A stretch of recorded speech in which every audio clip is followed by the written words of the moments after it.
Hello everyone, আসসালামু আলাইকুম। Welcome back to my channel Zaki's cooking vlog থেকে আরও একটি নতুন ভিডিও দেখার জন্য সবাইকে স্বাগতম।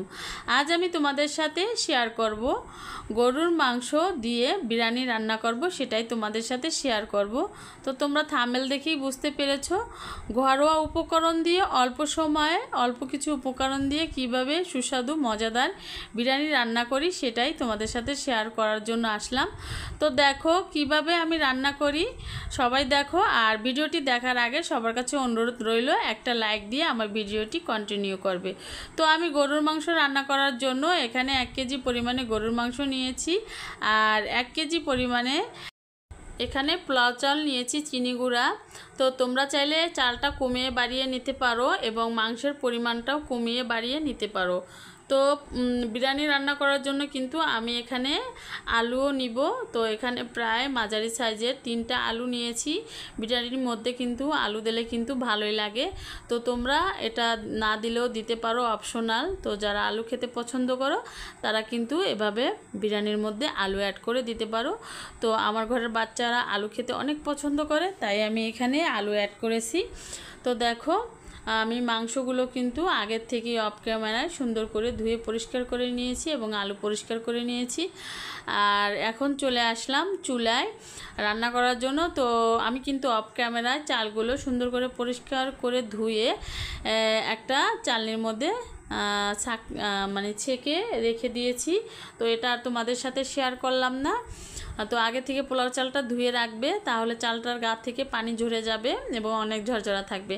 তো এখানে আমি বিরিয়ানি রান্না করার জন্য এখানে 3টা বড় বড় সাইজের পেঁয়াজ কুচি করে নিয়েছি। তো পেঁয়াজগুলো আমি বেরেস্তা করে নিব, ভেজে নিব। তো খুব সুন্দর করে ভেজে নিতে হবে। আর যখন পেঁয়াজগুলো ভাজবো একদম মিডিয়াম আঁচে ভেজে নিতে হবে, তা না হলে কিন্তু পেঁয়াজগুলো ভাজা ভালো হবে না, পুড়ে যাবে এবং মচমচে হবে না। তো দেখো আমি মিডিয়াম আঁচে পেঁয়াজের বেরেস্তাগুলো করে নিব। আমি আজকে বিরিয়ানিটা তৈরি করব একদম কম খরচে, অল্প কিছু উপকরণ দিয়ে। আমি কোনো এখানে দই কিংবা দুধ কিছুই ব্যবহার করব না। মাত্র 1 প্যাকেট বিরিয়ানি মশলা আর ঘরোয়া যে উপকরণগুলো আছে ওই উপকরণগুলো দিয়েই আমি বিরিয়ানিটা রান্না করব। তো আমি সবসময় যেরকম রান্না করি। তো বেরেস্তাগুলো ভাজা হয়ে গিয়েছে, আমি তুলে নিলাম। এই পর্যায়ে এখানে দিয়ে দিব 2টা এলাচ আর 2 টুকরো দারুচিনি। তো এখন দিয়ে দিলাম 1 চা চামচের একটু বেশি, বড় 1 চা চামচের মতো আদা বাটা। আর দিয়ে দিব পেঁয়াজ রসুন আগের থেকে পেস্ট করে রেখেছিলাম সেগুলো পরিমাণ মতো। তারপর দিয়ে দিলাম 2 চা চামচের মতো গুঁড়ো মরিচের গুঁড়ো। তো তোমরা যে যেরকম ঝাল খেতে পছন্দ করো এখানে অ্যাড করতে পারো, কমিয়ে বাড়িয়ে। তো বিরিয়ানিটা আমি একটু ঝাল ঝাল করে তৈরি করব, তাই এখানে গুঁড়ো মরিচ অ্যাড করে দিলাম। তোমরা চাইলে এখানে শুকনো মরিচ অ্যাড করতে পারো। তো আমি কিন্তু 2টো মরিচই এখানে অ্যাড করব, শুকনো মরিচ এবং কাঁচা মরিচ। তো দিয়ে দিলাম স্বাদ মতো লবণ। এখন আমি মশলাটাকে সুন্দর করে ভালোভাবে কষিয়ে নেব মিডিয়াম আঁচে। তো এই মশলাটা তৈরি করার পরে কিন্তু আমি মাংসগুলো কষিয়ে নেব, এর জন্য কিন্তু এই মশলাটা তৈরি করলাম। তো দেখো নেড়ে চেড়ে প্রায় 2 থেকে 3 মিনিট ধরে আমি মশলাটা কষিয়ে নিচ্ছি। তো মশলাটা কষানো হয়ে গিয়েছে, উপরে দেখো তেলটা একদম ভেসে উঠেছে, তাহলে বুঝতে পারবে যে মশলাটা কষানো হয়ে গিয়েছে। এখন আমি মাংসটা দিয়ে দিলাম। তো মাংস দেওয়ার পরে কিছুক্ষণ আমি নেড়ে চেড়ে কষিয়ে নিব।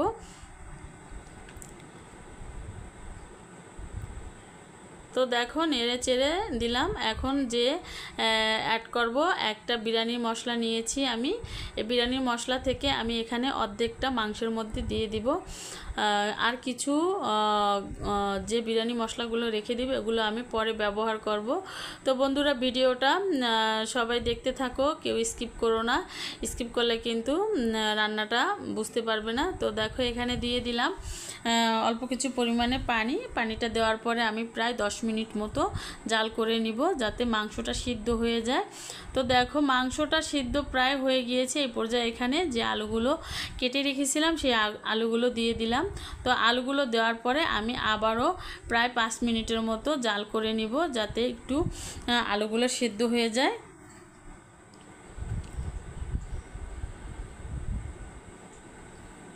তো এখন আমি এই আলুগুলো সেদ্ধ করার জন্য আরও অল্প কিছু পরিমাণে পানি অ্যাড করে দিলাম। তো মাংসটা কিন্তু ভালোভাবে সিদ্ধ করে নিতে হবে, কারণ বিরিয়ানির মধ্যে আমি মাংসটা শেষের দিকে অ্যাড করব, তাই মাংস আলু দুটোই সুন্দর করে সিদ্ধ করে নিতে হবে। তার জন্য আরও কিছু পরিমাণে পানি অ্যাড করে দিলাম। তো এখন আমি এটাকে প্রায় আরও 10 মিনিটের মতো রান্না করব। তো আমি রান্না করার জন্য এটা কিন্তু অন্য একটা চুলায় বসিয়ে দিব। তো আমার প্রায় আলু এবং মাংস দুটোই প্রায় সেদ্ধ হয়ে গিয়েছে।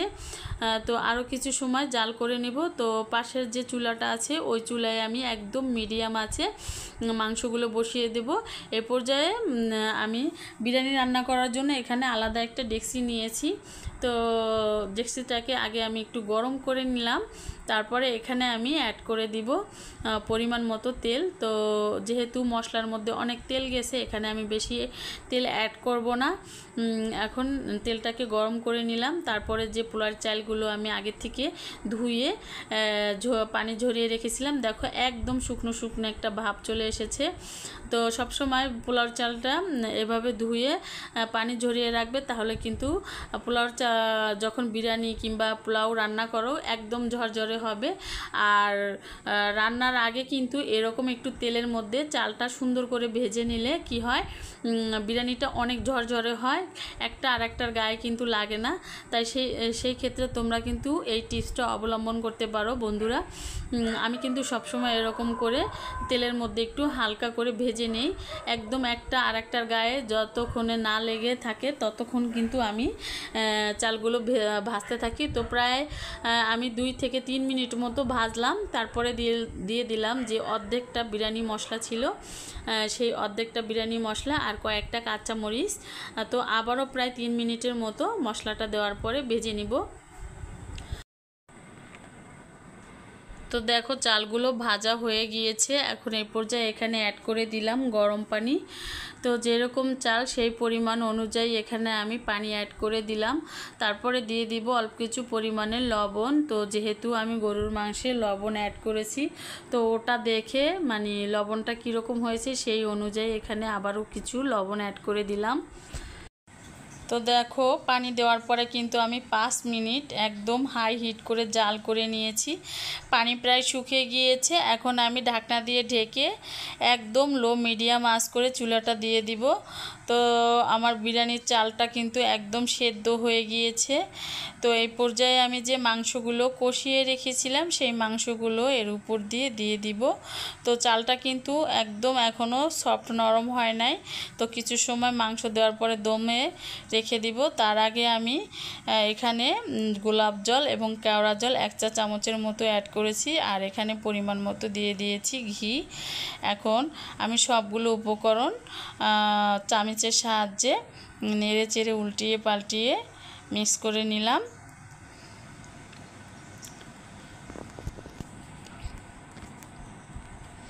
এখানে কেওড়া জল গোলাপ জল এটা কিন্তু অপশনাল, কিন্তু এটা দেওয়ার কারণে কিন্তু খুবই সুন্দর একটা ফ্লেভার আসবে। তোমরা চাইলে এখানে এটা অ্যাড করতে পারো।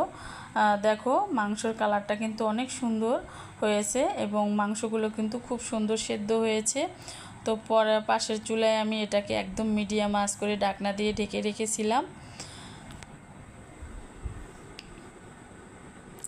তো মাংসগুলো আমি উপর দিয়ে একটু দিয়ে ঢাকনা দিয়ে ঢেকে প্রায় 5 মিনিটের মতো দমে রেখে দিব, যাতে যে চালগুলো একটু শক্ত শক্ত আছে ওগুলো যাতে নরম হয়ে যায়। তো দেখো 5 মিনিট পর ফিরে আসলাম। এখন যে আমি ব্রেস্তাগুলো তৈরি করে রেখেছিলাম সেগুলো উপর দিয়ে ছিটিয়ে দিব। তো ভিডিও দেখতে দেখতে যারা এখন একটা লাইক দাও নাই বন্ধুরা, একটা লাইক দিয়ে আমার পাশে থাকবে এবং সুন্দর একটা কমেন্ট করবে। আর নতুন যারা বন্ধুরা আছো আমার চ্যানেলে নতুন ভিজিট করতেছো, প্লিজ ভালোবেসে চাইলে আমার চ্যানেলটি সাবস্ক্রাইব করে আমার পাশে থাকতে পারো এবং পাশে থাকা বেল আইকনটি অন করে রাখতে পারো, যাতে আরও নতুন নতুন ভিডিও দেওয়ার সঙ্গে সঙ্গে তোমাদের কাছে পৌঁছে যায়। তো দেখো কথা বলতে বলতে কিন্তু আমি মাংসগুলো একদম মিক্স করে নিয়েছি।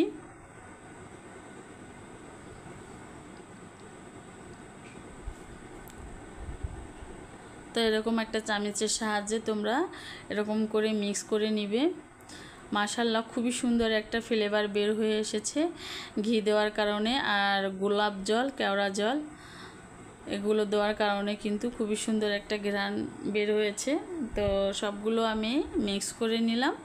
এখন আবার একটু ঢাকনা দিয়ে ঢেকে রাখলাম।